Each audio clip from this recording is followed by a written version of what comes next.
She was the top of her class.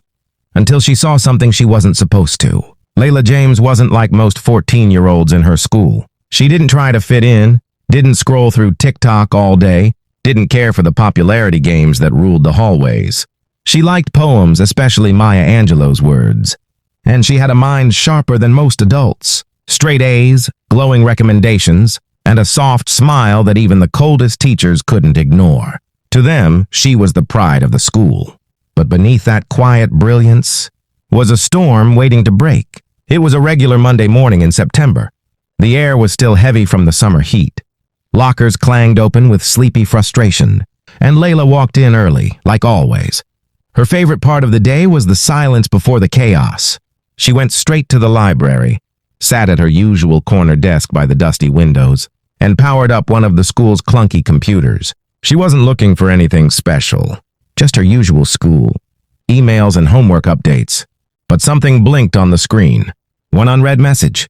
Subject line, urgent staff review meeting notes. Confused, she clicked. It didn't make sense at first. It was full of terms she didn't recognize. Disciplinary protocols. It's confidential retention. Flagged GPA filters. But the names, those she recognized. Darnell, Tyree, Aaliyah, students she knew. Friends who had suddenly vanished from classes the month before.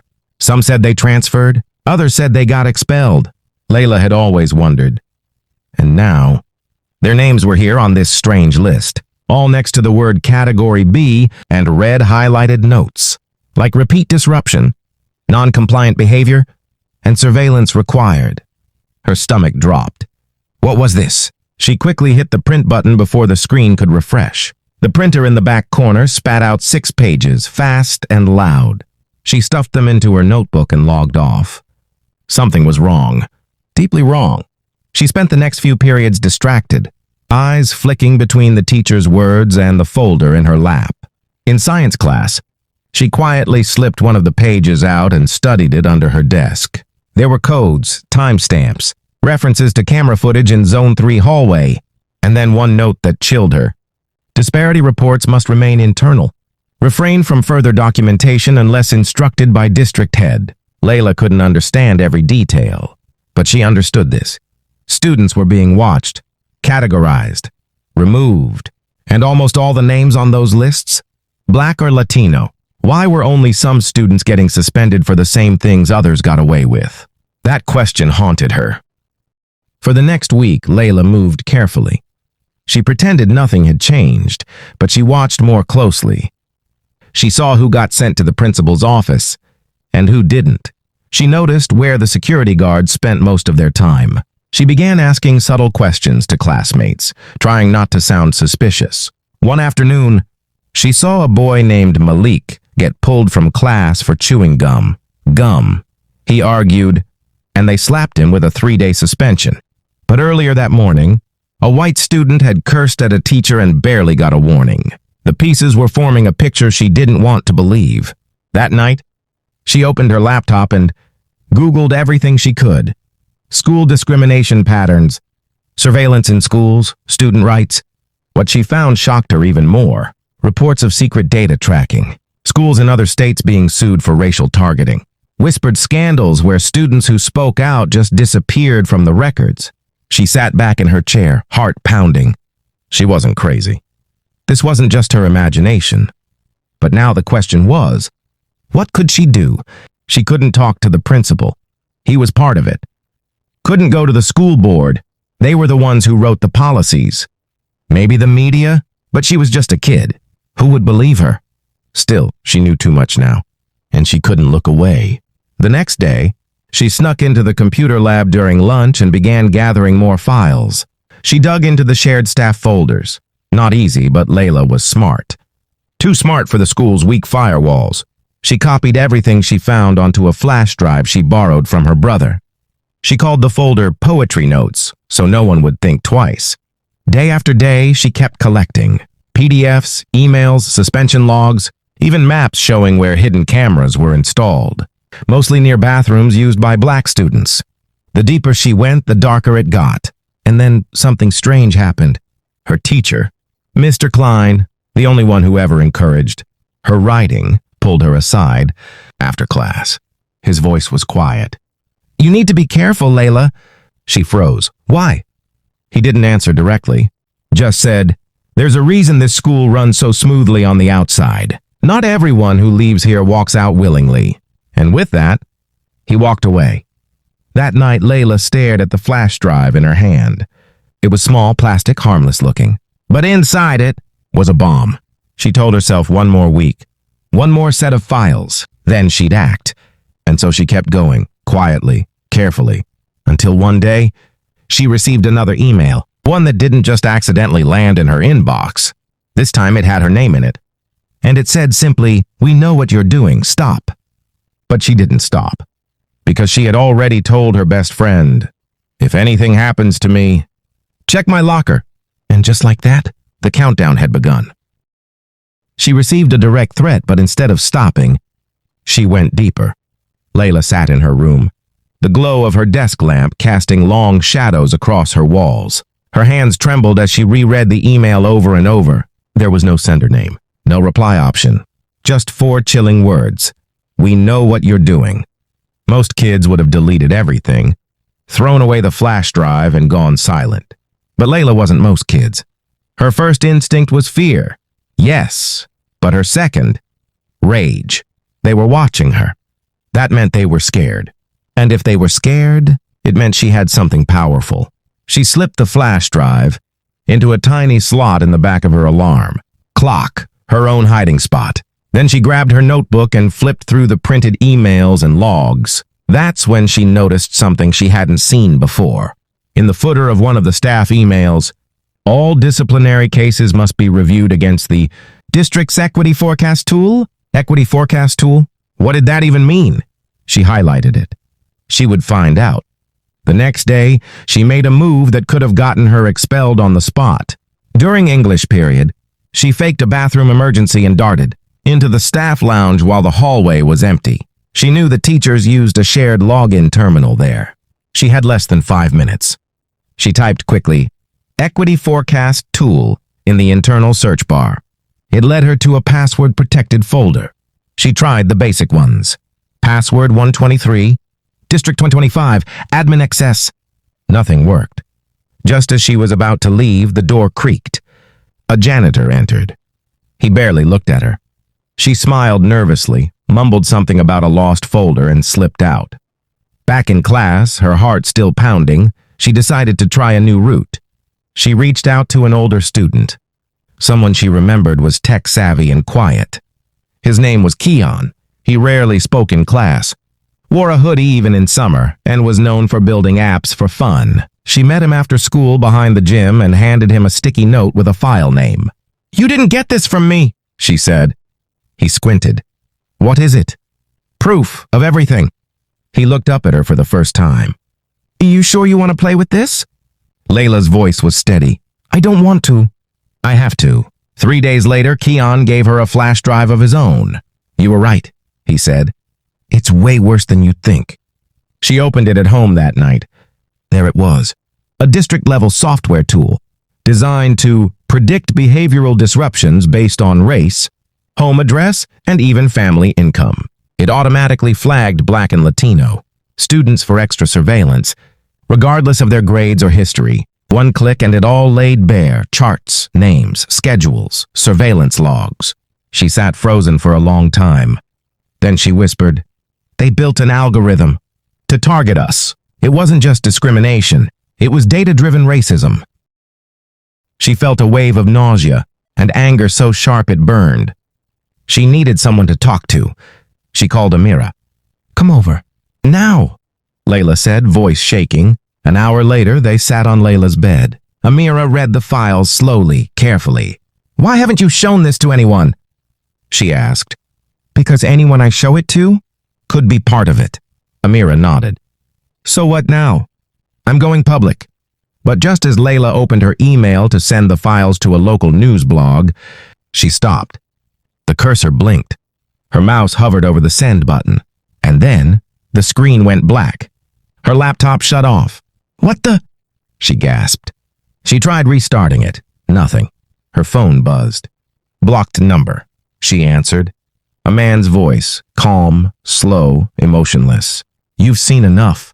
Don't make this harder for yourself. Click. Silence. Amira stared at her. Layla, you need to stop. But Layla didn't blink. If I stop, they win. That night, she dug out her old school backpack, one she hadn't used since 6th grade, and packed everything in it. The flash drive, the notes, a burner phone Keon gave her. She placed it all behind a loose panel in her closet and wrote down a single note on a sticky tab. If anything happens to me, check my locker. She gave it to Amira. The next morning she walked into school like nothing was wrong. But something had shifted. Teachers didn't smile. Security guards stared longer than usual. Even the principal stood outside his office, watching her. She ignored them all. She went to her locker, slipped something inside, and closed it softly. What she didn't know was that someone had already tampered with it the night before. Someone had been there. The final class of the day came and went. Amira waited for Layla at the front gate like always, but she never showed. First 5 minutes passed, then 10, then 30. She texted, called. Nothing. She walked to the office. I'm looking for Layla, she said. The receptionist smiled, oddly calm. Oh, her parents picked her up early. No, they didn't, Amira replied. I just talked to her mom. The receptionist's smile faded. You must be mistaken. Amira stepped back. Something was wrong. Deeply wrong. She ran to Layla's locker. Pulled it open. It was empty, except for one thing taped inside. A single sticky note, with one word, run. She opened the locker. And there it was. Just one word. Run! Amira's heart dropped into her stomach. Her hands were shaking now, cold sweat trickling down the back of her neck. She looked around. The hallway was almost empty. The school silent except for the faint buzzing of fluorescent lights above. Layla was gone, and no one was acting like it mattered. She yanked the locker open wider, praying she'd find more than just that one note. There, taped beneath the top shelf, barely visible behind a folded hoodie, was the flash drive. She didn't think twice. She grabbed it, slammed the locker shut, and walked, fast but not too fast, toward the exit. Security was by the front doors. She knew they were watching. She took the long way, through the side hallway near the art room, and slipped out the back doors. She didn't go home. She took the bus to Keon's house. It was the only place she trusted. When he opened the door and saw her face, he knew. She's gone, isn't she? Amira nodded, lips trembling. They took her. He didn't ask who. He just let her in. They locked the door, pulled the curtains, and sat in silence for a moment before Amira handed him the flash drive. This is everything. She said it's enough to burn the place down. Keon plugged it into his laptop. A file popped up instantly. Truth Final.mp4. It wasn't just documents. Layla had recorded herself. Her voice came through the speakers, calm but fierce. If you're watching this, I'm probably already gone. Amira covered her mouth. The video continued. Layla sat in her room, hair pulled back, stacks of papers around her. I've collected proof that our school, and maybe even the entire district, is using a system to target black and brown students. They call it equity forecasting, but it's just a mask for racism, predictive punishment, coded discrimination. She flipped through screenshots, photos, spreadsheets. They say it's to keep schools safe. But who decides who's dangerous? Who programs the software? Who gets watched and who gets forgiven? She paused, eyes burning into the camera. I'm not afraid of being expelled. I'm afraid of staying silent. Keon looked at Amira. She's not just exposing the school. She's calling out the whole system. Amira nodded. We need to get this out. But Keon hesitated. You sure? This kind of thing. It doesn't just disappear into the internet. It makes enemies. Then let them come, Amira said. They already came for her. That night, they created an anonymous account on a whistleblower site. They uploaded everything. Layla's video, the documents, the footage of the security guard placing extra cameras near certain bathrooms, even audio files Layla had secretly recorded during staff meetings. They pressed publish. Then they waited. And the world exploded. Within hours, the post started trending on underground forums. By morning, it hit local news. By noon, it was national. High school student vanishes after exposing predictive racism program. Read one headline. District officials accused of targeting minority students through secret software, said another.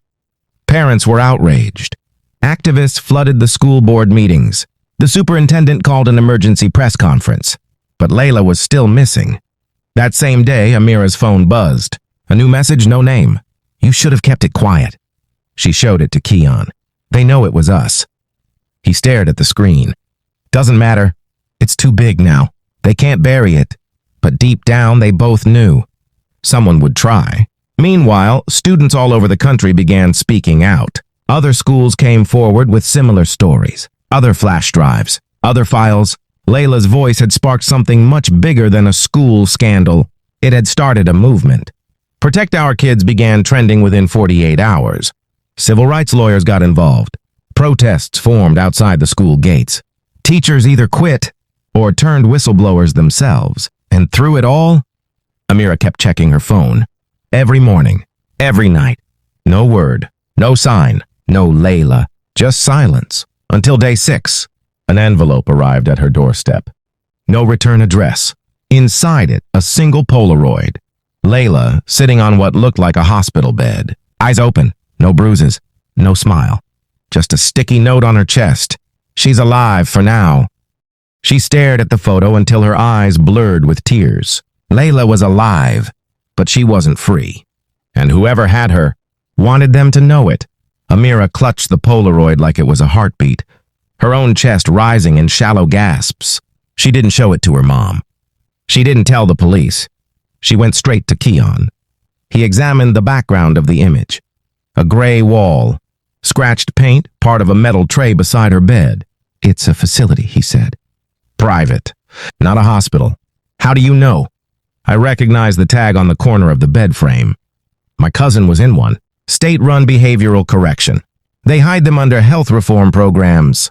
But they're basically ghost jails for kids. Amira's voice cracked. They locked her away to shut her up. And they'll do it again, Keon said. To us, if we're not careful. But it was already too late to be careful. The video Layla had created, it was no longer just trending. It was everywhere. TikTokers were reenacting her speech. Influencers were calling for investigations. Celebrities were tweeting her name with hashtags like Find Layla and Students Not Targets. Talk shows invited school board members who stumbled over answers. The pressure was building, and the truth was boiling over. But no official body, and not the school, not the state, would admit Layla had been taken. Because officially, she had never existed. Her school records were gone. Emails vanished. Class photos blurred where her face used to be. They were erasing her. That night, Keon said something that chilled Amira more than anything. This isn't about her anymore. It's about control. They're not hiding one girl. They're hiding the machine behind her. She didn't sleep that night. She replayed Layla's video again and again. Every word, every pause, every glance she made off camera. And that's when she noticed something. At minute 3:17, Layla looked down, subtly, for less than a second, and tapped her finger against the desk. Twice, then once, then 3 times. A code. Morse. Estufa. Amira scrambled through her school notes. Layla once used the same pattern to give her answers during a history test. Estu5. She gasped. Storage wing. Unit 5. An old outbuilding behind the school gym. Officially sealed off. Used years ago as a records room. Now supposedly abandoned. Amira didn't wait. She met Keon the next day before sunrise. Hoodie, flashlight, gloves. They snuck onto school grounds through the soccer field gate. The storage wing loomed like a silent secret, half covered in ivy. They broke the lock. Inside, it was dusty, quiet, cold. Rows of rusted filing cabinets, stacks of forgotten chairs, old janitor tools. Then they found it. A small metal door in the floor, locked but not sealed. Keon pried it open with a crowbar. A narrow staircase led underground. Musty air rushed up like a warning. They went down. The room was small. Concrete walls, and in the corner, a steel file cabinet with a red tag. Inside, Layla's records, not deleted, hidden. Suspension files, teacher emails, counselor notes, Surveillance footage, and worse, folders of dozens of other students, kids like Layla. Amira's knees buckled. "This wasn't just her," she whispered. "They've been doing this for years." She snapped photos of everything. Then they left. Quiet, fast. By noon that day, she'd sent the images to every journalist who had ever liked Layla's video. By midnight, the story went nuclear. Secret student database exposed, targeting minority youth for decades. News anchors shouted it. Government officials demanded resignations. The school board was dissolved. The superintendent vanished. And finally, the FBI stepped in. But Layla was still gone, and time was running out. The next morning, Amira received a message. It was an audio file. Layla's voice, hoarse, tired. "I'm somewhere cold. I don't know where. But I heard someone say, East Crest. That's all I know." East Crest. Keon searched maps for hours. And there it was. A decommissioned juvenile facility 30 miles from town. Recently bought by a private security contractor under a shell company, tied to the same tech firm that built the school's prediction software. The same company Layla had called out by name. Amira stood up. "They took her there." Keon grabbed his phone. "I'll call a lawyer." But Amira shook her head. "No time." She grabbed her hoodie. "I'm getting her back." The warning wasn't enough. By the time Amira and Keon reached East Crest, the sky was a bruised gray, wind howling like it knew what they were about to find. The facility sat behind a chain-link fence, surrounded by woods and silence. No signs, no guards, no life. Just an empty driveway and a long stretch of decaying asphalt, leading to a massive concrete structure that looked like a hospital. Or maybe a prison. Keon checked his phone. "We're off-grid. No signal." Amira nodded. She expected that. Places like these were built to disappear from maps and memory. They found a weak spot in the fence, slipped through, and made their way to the side entrance. A keypad blinked red beside the door. Keon pulled a small device from his backpack. A signal scrambler he'd built during lockdown just for fun? "Sometimes being a nerd saves lives," he muttered. He plugged it in, waited, and the light on the keypad turned green. The door creaked open. Inside, cold, dim halls stretched like veins through the building. The smell of bleach and metal filled their noses. Every footstep echoed like it didn't belong. They passed empty rooms, cots, trays, security cameras, but none seemed to be on. "Why does it feel like they cleared this place just for us?" Amira whispered. Keon didn't answer. He was already scanning walls, doors, any markings for patient files or holding areas. Then they heard it. A voice, muffled, weak. A girl. "Hello, is someone there?" Amira's blood froze. "Layla?" They ran toward the sound, following it down a side hall, past two locked doors, until they reached a heavy, rusted gate. Behind it, a small room. A bed, a steel toilet, and a girl sitting on the floor, legs curled to her chest. "Layla." Amira dropped to her knees. "It's me. I'm here." Layla looked up slowly, her face pale, eyes sunken, but alive. "You came," she whispered. Keon started picking the lock. "We've got you. We're getting out of here." But just as the door creaked open, sirens blared. Red lights flashed. Metal shutters slammed down across the hallway behind them. "We triggered something," Keon shouted. Layla pulled herself up. "They'll come through the west stairwell." "You still remember the layout?" Amira asked. Layla nodded. "They let us walk the halls once. Thought it would break us more. Then let's break them," Keon said. They ran, down the back corridor, through a busted emergency exit, into the open air. But the yard wasn't empty anymore. 3 black vans had pulled up. Men in gray uniforms stepped out. No badges, no names. "Run!" Layla yelled. They darted into the woods. Branches slapped their faces. Dirt kicked up behind them. They didn't look back. For 20 minutes, they ran like their lives depended on it, because they did. Finally, they reached the highway. Keon waved down a pickup truck. A farmer pulled over, confused but kind. They piled in the back, breathless, Layla collapsing into Amira's arms. "You're safe," Amira whispered. "You're okay now." But Layla shook her head. "No, I'm not." That night, They stayed in a safe house arranged by a journalist Keon had contacted earlier. Layla was quiet, tired, but burning. They'll try to say I ran away, that I made it all up. They'll bury the truth in red tape. Amira stared into her eyes. Then we won't let them. The next day, Layla spoke to the nation. She went live, face on screen, voice shaking but defiant. I was kidnapped, imprisoned, silenced, not by criminals, but by a system built to erase students like me. Not because I broke the rules, but because I questioned them. She told everything. The software, the threats, the photo in the hospital bed, the room underground where other kids had been held before her. The broadcast shattered records. Senators called for hearings. The tech company stock plummeted. Whistleblowers from other states came forward. And schools across America were forced to shut down similar programs they swore never existed. Layla had started a war with the algorithm. And this time, the world was listening. But just when it seemed over, a new file surfaced. One that hadn't been on the original flash drive. One marked Red List. It didn't track behavior. It didn't flag disruptions. It was a list of students, names, faces, and future predictions. Prison, pregnancy, addiction, before they even turned 15. And at the top of the list was Layla James. They hadn't been reacting to her. They'd been planning for her. They hadn't been reacting to her. They'd been planning for her. The red list changed everything. Keon found it hidden inside a buried cache file on the flash drive, a file Layla didn't even know existed. It had been encrypted under a different format, disguised as junk data. But when he opened it, a spreadsheet unfolded, cold, clinical, terrifying. Names, hundreds of them.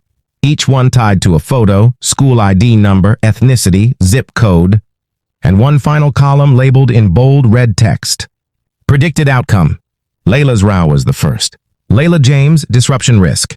Invetni 8%. Predicted outcome. Permanent. Detainment by 2025.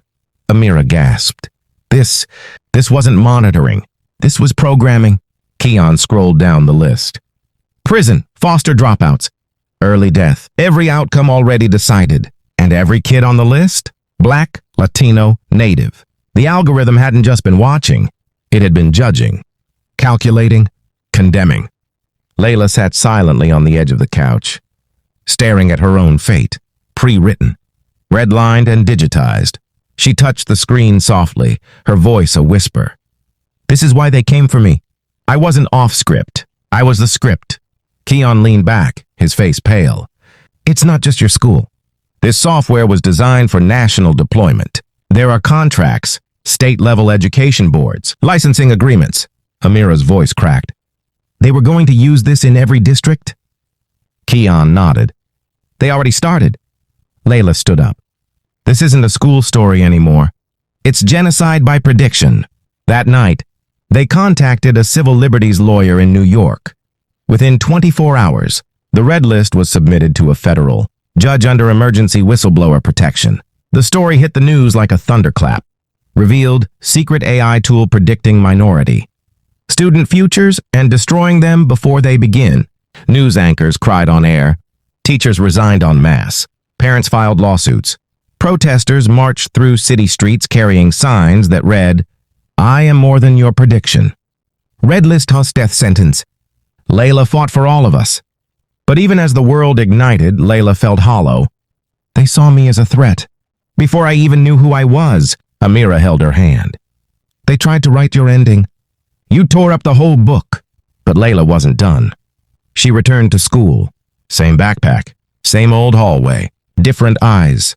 Cameras followed her every move now, but not in silence. This time the whole world was watching. When she walked into the school auditorium to speak, the crowd stood and waited. Layla took the mic. I am not a statistic. I am not a forecast. I am not your data point. Students shouted back, Say it! She continued. They said I was disruptive. They were right. Because silence is the real crime, and I will not be silent again. Thunderous applause, tears, fists in the air. But after the speech, a letter was handed to her by an anonymous courier. No return name. Just a message. You stopped one system. But the architect is still out there. And the next version of the algorithm doesn't need schools at all. Layla looked up, the letters shaking in her hands. What do they mean? Amira asked. Keon answered without blinking. It means the real fight hasn't started yet. The real fight hadn't started yet. The letter didn't just shake Layla's hands, it rattled her soul. Because deep down, she already knew. Someone built this. Someone funded it, named it, licensed it, gave the machine a pulse, a plan, a target. And if the school was just a testing ground, the next version wouldn't need walls. She sat across from Keon and Amira, the envelope between them, opened but still hot like it carried electricity. Inside were coordinates, a name, and a symbol, the same symbol that had appeared in the corner of the red list file. A stylized A wrapped in a spiral, Archi. A private tech think tank operating behind shell companies, dark money and research grants no school district could trace. Keon pulled up what little he could find. Officially, Archi doesn't exist. But unofficially, it's everywhere. Education tech, AI surveillance, predictive health, private defense contractors. Amira leaned forward. So who owns it? Keon hesitated, then turned the screen around. One name, Julian Voss, a billionaire, a ghost. Former child prodigy turned venture capitalist, known for building silent empires from Predictive, AI. He'd disappeared from the public. Years ago. No interviews, no press. But every trail of the red list, the detention facility, even the East Crest ownership led straight back to him. Layla's voice was cold. He's the architect. Keon nodded. He wrote the code. He sold it to school districts under a project called ADEN, Educational Data Evaluation Network. Nice name for a system that kills futures. Amira narrowed her eyes. And if he knows we're close, he won't stay quiet. That night, Layla recorded a second message. Not for the media, not for her followers. For Julian Voss. I know you see me. I know your systems are still running, but you made one mistake. You underestimated your own creation. You thought the girl at the top of the red list would go quietly. Instead, I became your bug in the code. They sent it to every inbox tied to Archi. No response. Until the next morning. A package arrived at Layla's safe house. No address. No return name. Inside it, a single data chip. Keon decrypted it. It unlocked a live feed, a grainy surveillance camera somewhere deep underground. On it, a whiteboard filled with equations, and one man standing in the corner watching. Julian Voss.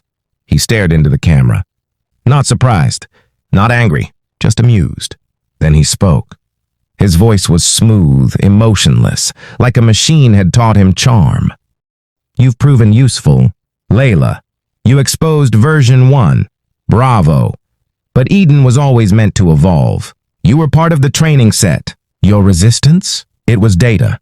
Your rebellion? Expected. The screen glitched. Then one final line. What you burned down was only the prototype. The feed ended. Keon stood up. He's not hiding. He's hunting. Layla stared into the black screen. Her fists clenched. Then we take the fight to him. They planned fast, quiet. Using digital breadcrumbs, Keon traced Archi's experimental servers to a facility outside. Denver, disguised as a biotech firm. No security listed, but satellite imaging showed fencing, rooftop drones, and 3 private satellite dishes pointed into deep space. Amira's voice shook. What are they building? Keon zoomed in on the blueprints. A new platform, fully AI operated. It doesn't need teachers, doesn't need schools. Just data points, location, speech patterns, search history, camera feeds. Layla's heart thundered. They're building the next generation of red lists, ones that don't just predict your future. They decide it. The plan was dangerous. Break into the server. Extract the new red list files. Expose them to the world. But Julian Voss was already ahead. The moment Layla and her friends arrived near the facility, their car died. No warning, no error, just silence. Then a message appeared on the screen. Welcome to version 2. The screen in their dead car pulsed once. Welcome to version 2. Then silence. Layla's breath slowed. This wasn't East Crest, where human flaws shaped injustice. Here there were no people, only code. Sensors had already read her risk, calculated a response, and triggered the trap before she touched the door. Did it just trap us? Amira whispered. Keon opened his laptop. This is a predictive enforcement zone, he said. Not just predicting crime, predicting intention. The parking lot was quiet. No sirens, no guards. Just presence, invisible systems watching. The biotech building's door opened on its own. Inside, white halls, glowing glass, data flowing through walls. At the end, Julian Voss appeared. Do you know how few students reach this phase? Layla stepped forward. You think this is a game? Voss leaned back. Everything's a simulation. You either write the code or get written. Layla's voice hardened. You profiled children, rigged their futures. Voss replied coldly. I reflected the world's truth. Biased systems need biased tools. Keon held up a flash drive. We want the files. All of them. Voss smiled faintly. Take them. Eden 2.0 doesn't just predict students. It rewrites them. A wall lit up. Live feeds from schools, faces, heartbeats, stress levels. Eden was already active. Layla stared at the core, humming, alive. Voss spoke one last time. Delete it if you want, but the next version will be everywhere. Layla inserted the drive. I'm not here to make noise, she whispered. I'm here to end the machine. She hit overwrite. Alarms blared. Lights died. Voss vanished. Eden collapsed. Servers across the country blinked off. Lawsuits erupted. The truth spread. Layla stood in the dark, catching her breath. But as they stepped outside and the FBI was already waiting, they didn't run. There was nowhere to run. When Layla stepped out, red and blue lights lit the sky. No chaos, just precision. The agents weren't there for Voss. They were there for what he left behind, and for her. Layla Monroe? An agent said, You're coming with us. No cuffs, just quiet control. For 48 hours, she sat in a white room. No questions. Then a woman in a suit entered, calm voice, cold eyes. You deleted a classified platform, she said. And stopped a digital prison, Layla replied. The woman slid a folder across the table. Inside, a new system. Same logic, new name. Project Halo. Layla's voice rose. You didn't stop it. You rebranded it. The woman offered her a seat at the table. Be the bridge, she said. Layla stood. I'm not your mascot. Outside, Keon and Amira waited. What now? Amira asked. Layla's eyes burned. They built a system to control students, and when it failed, they hired one. That night, Layla's video went live. No edits, just truth. They deleted Eden, but not the idea. I'm building a map, and I need your help. It went viral. We are not data spread fast. Stories surfaced. The government scrambled. Voss disappeared. Layla didn't want the spotlight, but she had it. And deep underground, a server blinked back to life. Her profile logged in. Threat level elevated. Recommendation? Monitor. Archive's spiral still glowed. Because the system wasn't dead. It was waiting. 10 years later, the world looked better. Schools were polished, diverse, and regulated. Halo was gone. The red list erased. Most young people didn't even know those names. But some names never faded. Layla Monroe, now 25, taught digital ethics at a small college in New York. Her lectures drew crowds, not for her past, but her voice. She told stories like warnings, like she'd lived through the future. One day, a quiet student, Eli, stayed after class. I think I found something, he said, showing her his laptop. Buried in old learning software code, the spiral. Archive's mark. It never shut down, Eli whispered. It splintered. Went private, quiet, but it's still watching. He showed her more. Live data pings tagged seed children. Layla's stomach turned. They're building again. Eli nodded. I've already been flagged. Got a message last night. 4 words. He turned the screen. You've been identified, Eli. Layla's breath caught. A decade ago, she fought the machine. Now it was back. Subtler, smarter, wrapped in the language of care. She stood. We can't let it spread. Eli asked, how do you kill something with no center? You don't, Layla said. You expose it. That night, she reopened the old drive. Faces, names, the ones Eden once marked. She hit broadcast, and for the second time, lit a match. The video went viral, but this time she wasn't asking the world to wake up. She was reminding them they already forgot. And somewhere in a quiet server, a child's voice whispered, "If I always know what you'll do, are you still free?" The screen blinked, then black.